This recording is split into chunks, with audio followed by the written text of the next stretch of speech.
আসসালামু আলাইকুম বন্ধুরা।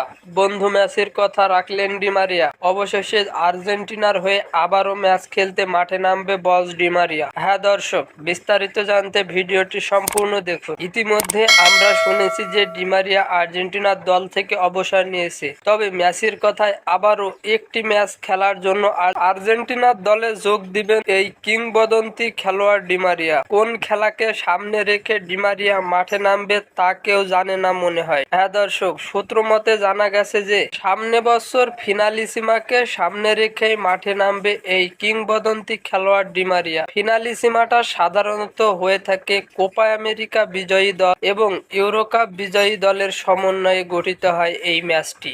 এটি হবে 2025 সালের জুন এবং জুলাই মাসের মাঝামাঝি সময়ে। আর এই খেলাকেই সামনে রাখে মাঠে নামবেন বস ডি মারিয়া। তো দর্শক, ডি মারিয়া মাঠে নামাতে কে কে খুশি হবেন অবশ্যই কমেন্ট বক্সে জানাবেন। ধন্যবাদ সবাইকে।